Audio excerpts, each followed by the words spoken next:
students, now I'm going to take a video lecture of physics for the science of class 9th, right? So 9th and physics.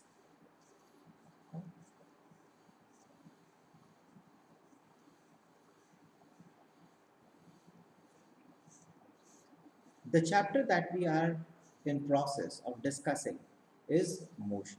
हम लोग जो chapter पढ़ रहे हैं वो chapter कौन सा है? मोशन। ठीक है, तो मैंने ऑलरेडी आप लोगों को बता दिया है कि व्हाट इज मोशन। मोशन एक स्टेट है। क्या है? एक स्टेट है। वो राज्य वाला स्टेट नहीं, ठीक है, स्टेट है, अवस्था है, ठीक है, जिसमें बॉडी अपनी पोजीशन को जब चेंज करता है, when a body change its position with respect to time और एनी रेफरेंस फ्रेम, तो हम कहते हैं कि body is in the state of motion. ठीक है, we call it body in the state of motion. Reference fine. चलिए, अब बेसिकली हम लोगों ने वेलोसिटी तक कंसिडर कर लिया है। आज हम लोग पढ़ेंगे अबाउट एक्सेलरेशन।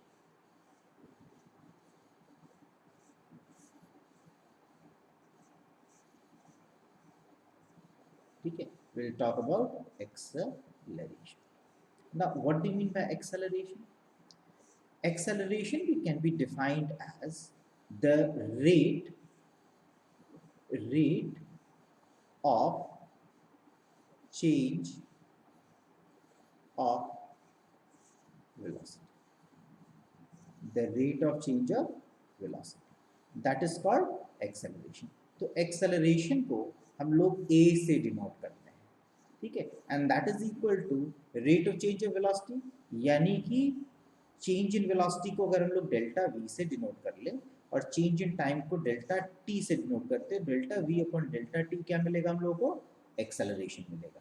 या फिर हम उसको ऐसा भी लिख सकते हैं, a is equal to final velocity minus initial velocity divided by change in time, that is t2 minus t1। और u से v तक जाने में अगर उस बॉडी को t टाइम लगा होगा तो ये भी लिख सकते हैं कि v minus u divided by t, that is your acceleration. ठीक है, तो ये एक्सेलरेशन हो गया। तो भाई इसकी यूनिट क्या होगी? What is the unit of acceleration? So unit is equal to metre per second square. ठीक है, अब देखो कुछ बुक्स में लिखते हैं ये लोग कि dx मीन्स रिटार्डेशन है, ठीक है, एक्सेलरेशन अपने आप में एक्सेलरेशन है, ठीक है, और कुछ नहीं होता। फाइन, तो अब अगर इनिशियल वेलोसिटी, ठीक है, इनिशियल वेलोसिटी को हम u से डिनोट करते हैं, ठीक है, दिस इज इनिशियल वेलोसिटी, और फाइनल वेलोसिटी को हम लोग v से डिनोट करते हैं। अगर v u से बड़ा है, ठीक है, तो एक्सेलरेशन आपका पॉजिटिव होगा, और अगर u v से बड़ा है, यानी कि पहले वो ज़्यादा वेलोसिटी की थी और बाद में उसकी वेलोसिटी कम हो गई, तो उस केस में क्या होगा? एक्सेलरेशन नेगेटिव होगा। तो जब आप ऐसा करते हो तो फोर्स आप इन डायरेक्शन ऑफ मोशन लेते हो, ठीक है, और ऐसा है यानी कि फोर्स आपने opposite to the direction of motion लिया।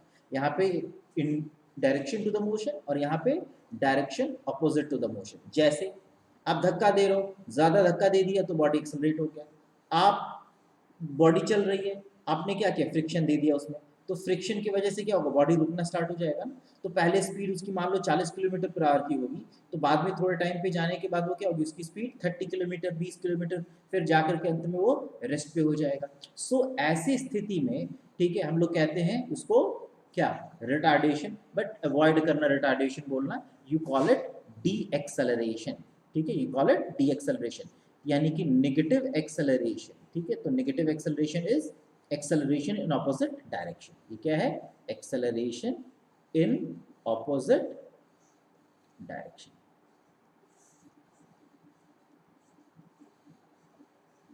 इन ऑपोजिट डायरेक्शन, यहां तक कोई दिक्कत? राइट। सो अब हम लोग इक्वेशन डिराइव करेंगे, ठीक है, इक्वेशन ऑफ मोशन। ठीक है, will derive equation of motion, equation of motion. ख़त्म कराने के बाद मैं 2-3 वीडियोस लगातार मैं आप लोगों को बताऊंगा अबाउट न्यूमेरिकल्स, ठीक है, अलग अलग टाइप के न्यूमेरिकल में सॉल्व करवा दूंगा, ठीक है। टिल दैट पॉइंट आप लोग कम से कम रोज़ रोज़ इसको प्रैक्टिस करते रहो, ठीक है। चलिए, तो इसमें दो मेथड हम लोग इस्तेमाल करेंगे, एक हम लोग करेंगे ज्योमेट्रिकल मेथड, ज्योमेट्रिक मेथड, और दूसरा हम लोग यूज़ करेंगे ग्राफिकल, ठीक है।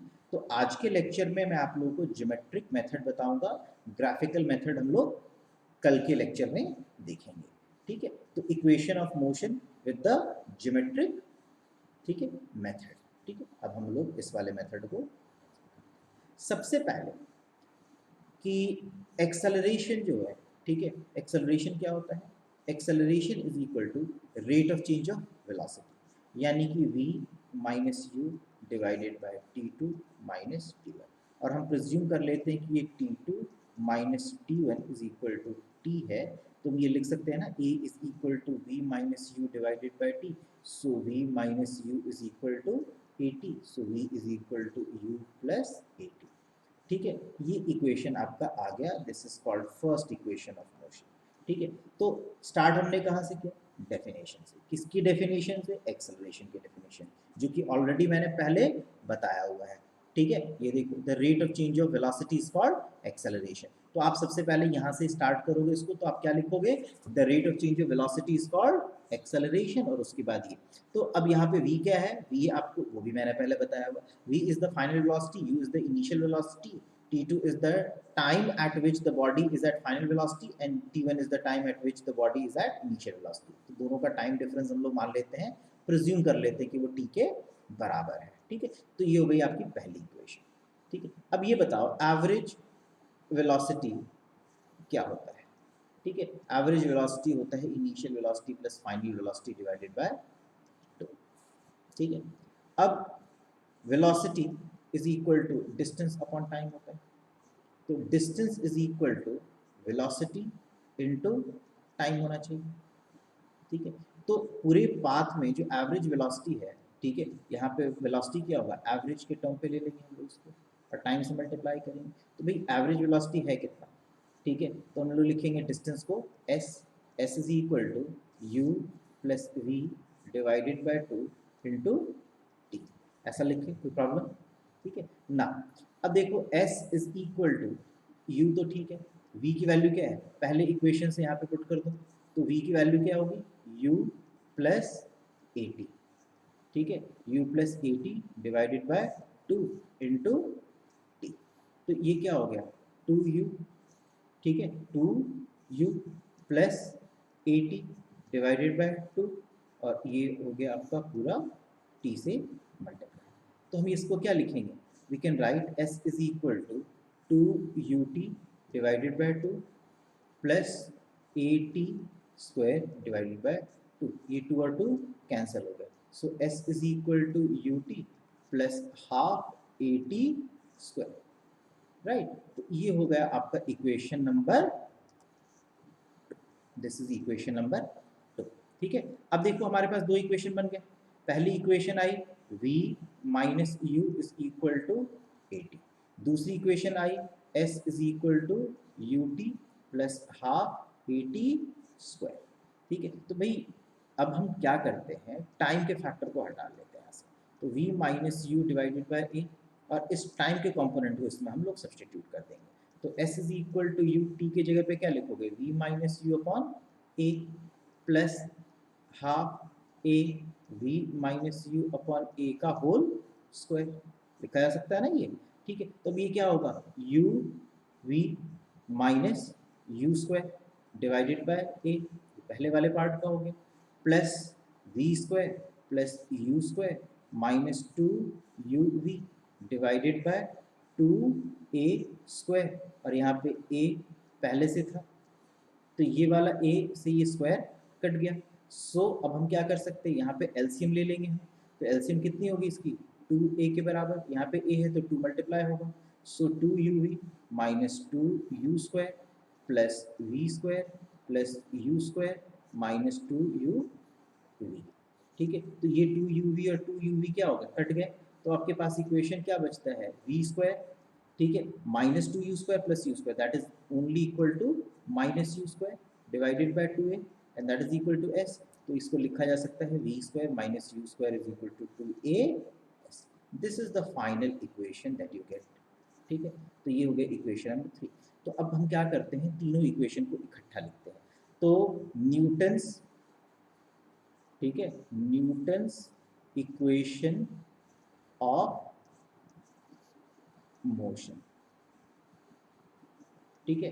तो पहली इक्वेशन क्या है, v is equal to u plus, ठीक है, इसको एक सेकेंड काट दो आप इसको, ठीक है, लिखो v is equal to u plus a t, ठीक है, ये हो गई पहली इक्वेशन।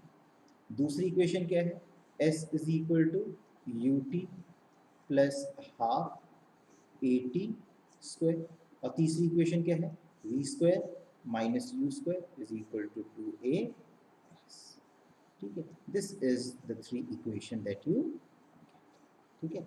तो इसका इस्तेमाल हम करेंगे while solving the numerical problems, ठीक है। यानी कि आपका day to day work problems अगर आपको सॉल्व करना है तो इससे हम लोग उसको आसानी से सॉल्व कर सकते हैं। अगर मान लो यू, इस इक्वेशन का तब इस्तेमाल करते हैं जब टाइम गिवन हो, एक्सेलरेशन यू और वी में से।